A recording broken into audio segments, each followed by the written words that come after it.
Shalom, shalom. First and foremost, I give all praises to Yahweh, Ba'ashem Yahushai, Ba'asham Kodash. Double honors unto the elders and apostles, our great millstone. Salutation to you, Archeums, pushing this word in sincerity and truth. This is your brother Yassad back at you with another lesson willing to define to the spirit and power of Yahweh, Ba'ashem Yahushai. This video here,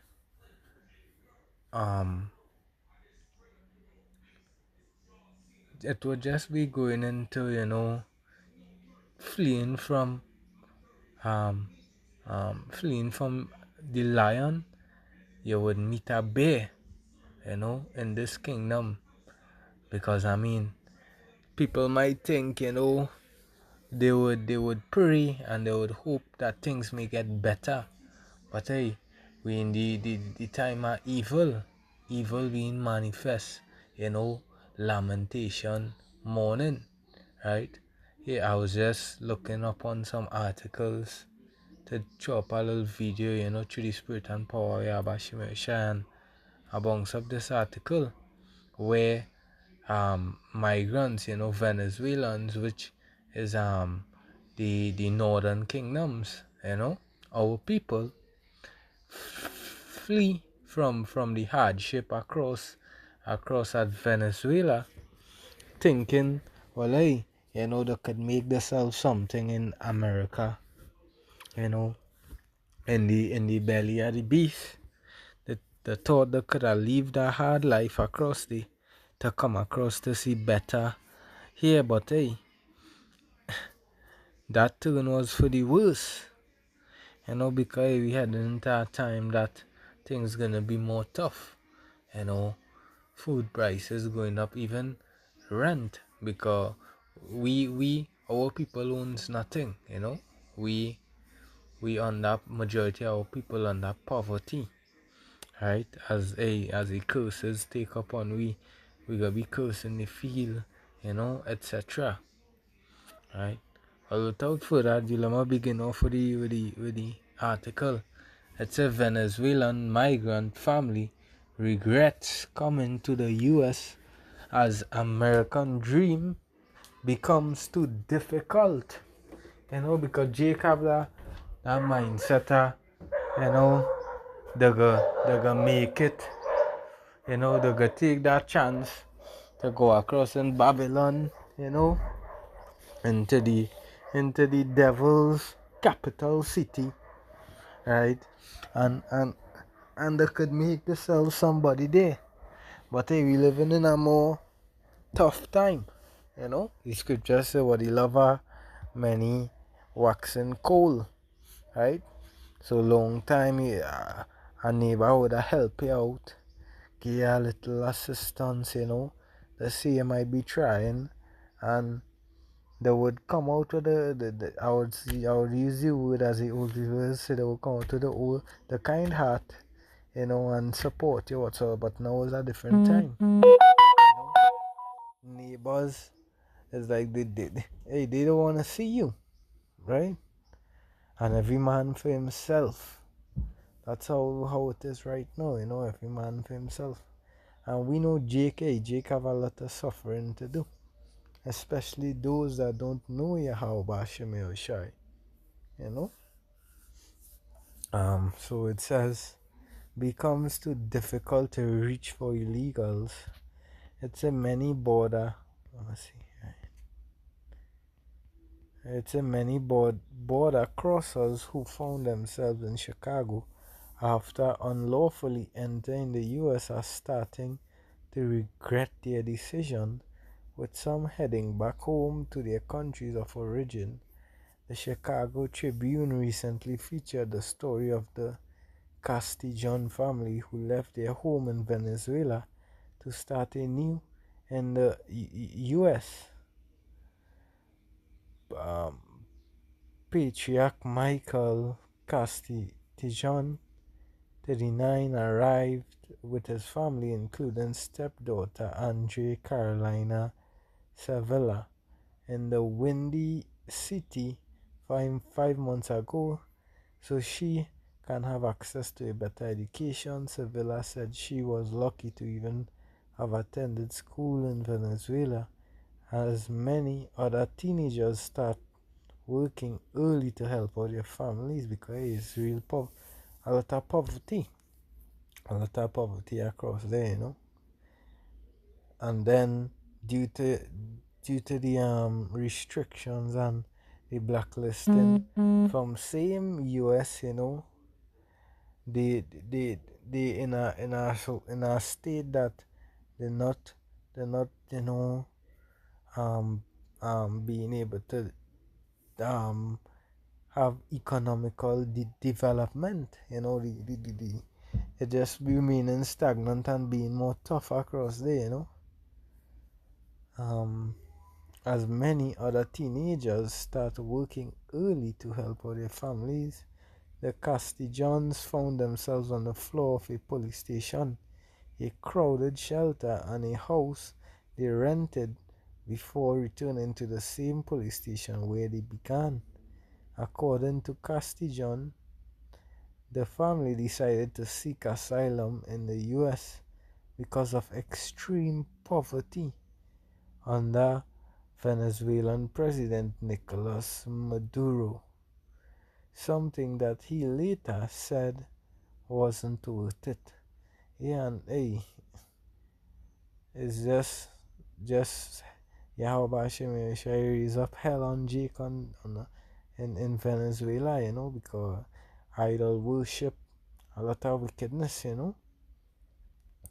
from our people. So there is real hell being risen up there, hardship, right? Not a comfortable time across there, food real scarce.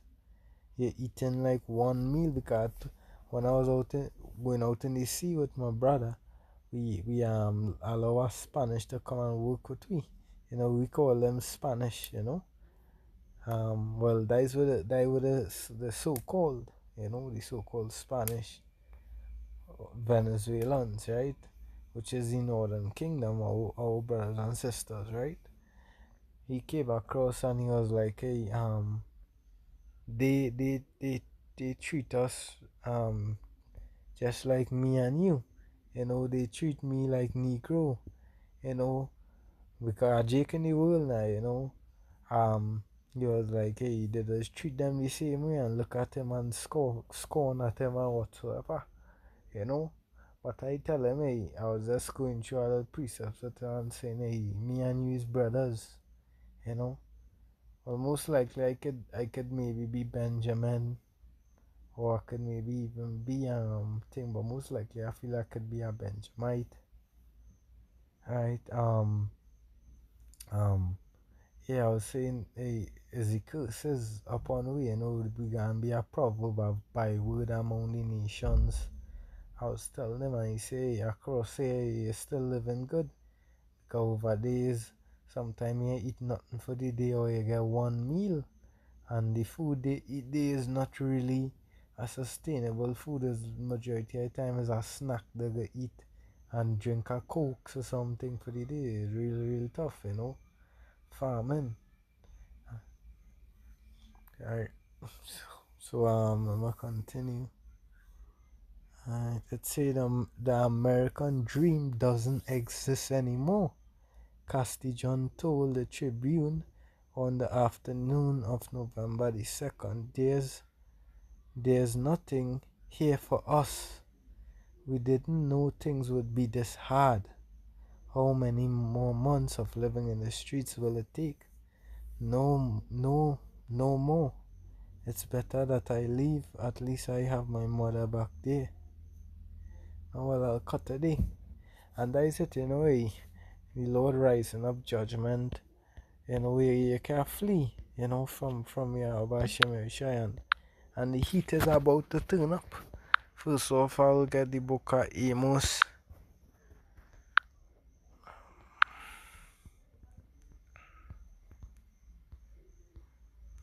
So, book of Amos, chapter 5 and 18, it say, warn to you that desire the day of the Lord. To what end is it for you? The day of the Lord is darkness and not light. As if a man did flee from a lion, and a bear met him. And I said, Jakes think, well, there will be hardship in this country. I would flee to another country and think, things would be better.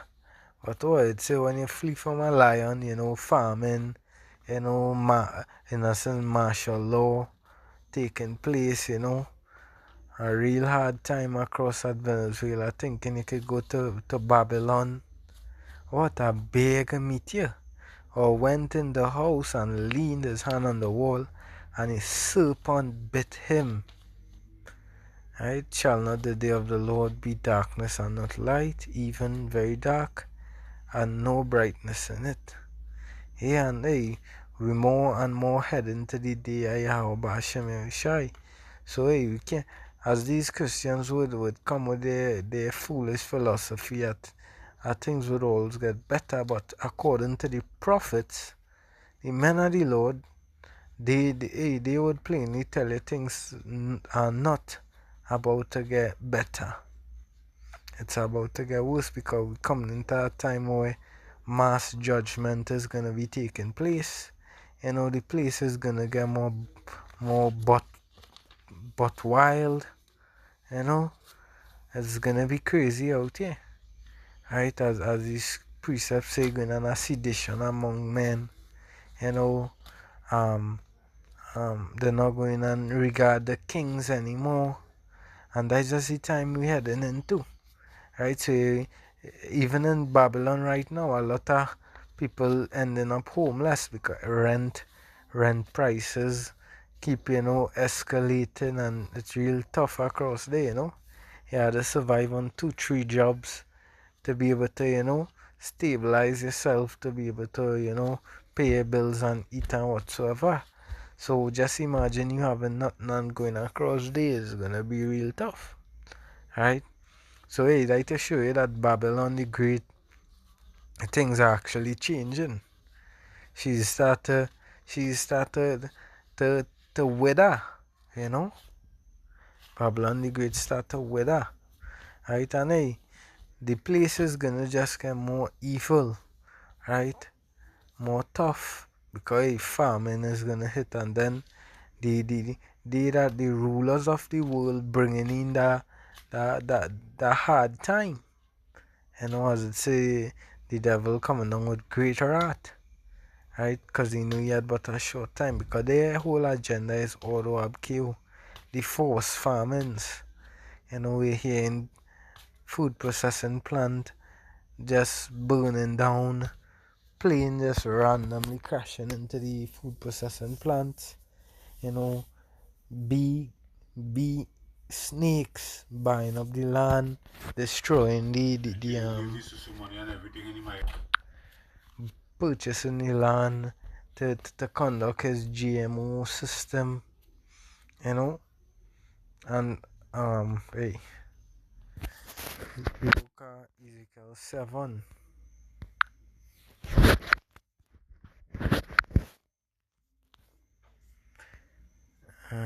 I will start at verses 5. It say, thus saith Yahweh power, and evil and only evil, behold, is come. An end is come, the end is come, to watch it for thee, behold, it is come. The morning is come unto thee, O thou that dwellest in the land. The time is come, the day of trouble is near. And this is what we've been warning you all about. It's gonna get real crazy out here. Soon it's gonna hardly have food to eat. There's gonna have martial law in the streets. It's gonna be a real movie out there, right? It's saying not the sounding again of the mountains, and this here is a prophecy that would soon come to pass, where the men of the Lord is not gonna be able to warn anymore. Where you won't be hearing the voice of the prophets out in the streets or in the highways and byways, telling the people repent, turn from the ways.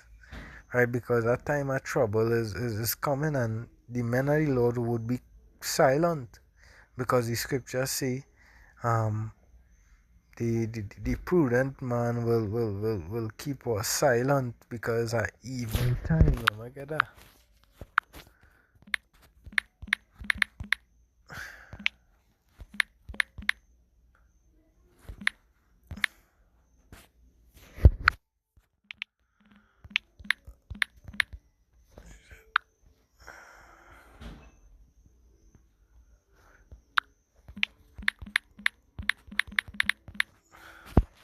Right. Amos 5:13 said, therefore the prudent shall keep silent in that time, for it is an evil time.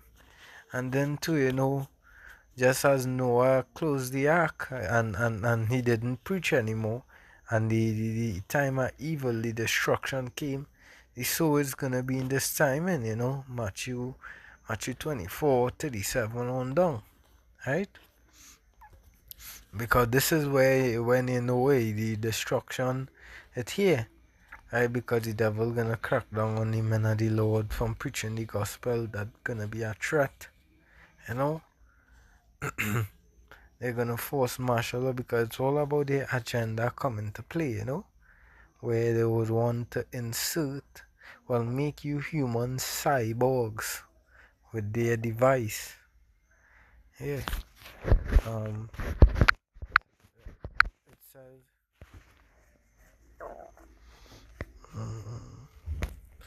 Now will I shortly pour out my fury upon thee, and accomplish mine anger upon thee, and I will judge thee according to thy ways, and will recompense thee for all thine abominations.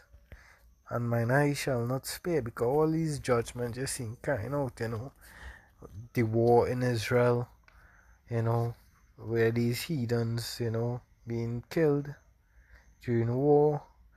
Hey, the Lord say his name is dreadful among the heathens, And it also say, the just Lord will not do iniquity. Every morning he does, you know, execute his judgment. Right, so we live in a time of mass judgment. Um, the scripture says scourges is sent for amendment. Plagues, all these things. Okay, here the book of Second Ezra. Second Ezra chapter 14. It's a woe to the world and them that dwell therein. So destruction unto the world and they that dwell, the humans, the people in the earth.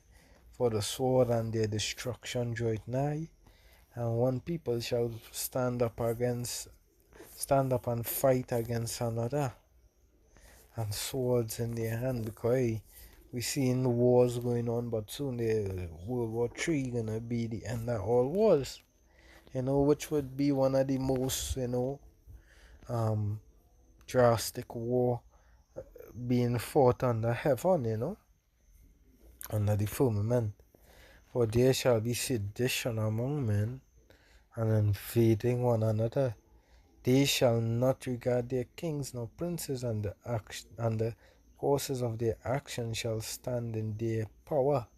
And this is the time we're gonna be heading to, because when real more hard times come, a lot of race wars, a lot of people is gonna start to take things into their own hand, because they will realize, hey, no help from the government, they're just starving, they're just dying out there. Like we start to loot and shoot, and you actually seen the looting and shooting going on. So when things get more tough, it's gonna be a outbreak, a sedition, right?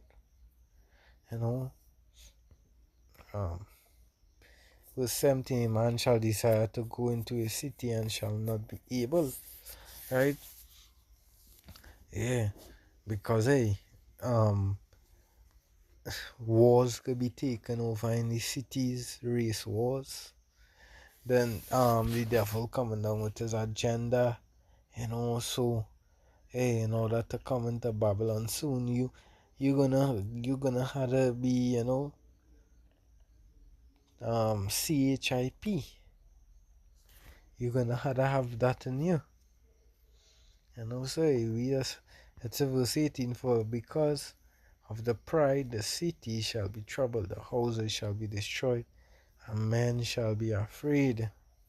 A man shall have no pity upon his neighbor, but shall destroy their houses and with the sword, and spoil their goods because of the lack of bread, and for great tribulation. And the tribulation now start upon the earth. Things just gonna get worse. Just as the Venezuelans said, hey, it was a bad idea coming to America. The whole American dream, it is not there anymore. And you're gonna get more and more, you know, mourning at the people than rejoicing. Isaiah 24. I'll close off for this chapter. Isaiah 24, and I'll start at verses 7. It said, the new wine mourneth, the vine languisheth, all the merry hearted do sigh. The mirth of tabrets ceaseth, the noise of them that rejoice endeth. The joy of the harp ceaseth. Yeah, and that is it. The time of joy and being in mirth is gonna be over, right? And that is why the men of the Lord is in the house of mourning. There's a precept.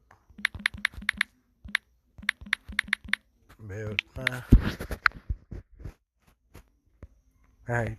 Ecclesiastes 7:4. It said, the heart of the wise is in the house of mourning, but the heart of the fool is in the house of mirth. So all they that in the house of mirth right now, it's gonna be turned upside down. They're gonna be in the state of mourning, because they didn't prepare themselves. They wasn't mourning and crying out, or seeing the destruction coming. They was too busy. It said, they shall not drink wine with a song, strong drink shall be bitter to them that drink it. The city of confusion is broken down. Because soon, Babylon is soon to be declared, um, they're not gonna have nothing good to say. They're gonna hiss at Babylon. And that is them hissing at them. The American dream, it had nothing there, it gone. Every house is shut up that no man may come in. There is crying for wine in the streets. All joy is dark, and the mirth of the land is gone. In the city is left desolation, and the gate is smitten with destruction. Right? Well, we're gonna see more of this, Babylon the Great decline, the dream is American dream is not there anymore. Babylon the Great laden in depths, cost of living getting much higher. Also, a lot of people being evicted and ending up on the streets. You name it, this place is just for a great fall. Well, with that, I want to give all praises to Yahweh Shem Yahushai B'Shem HaKakodash. Hopefully this lesson was edifying. Until the next one, Shalom.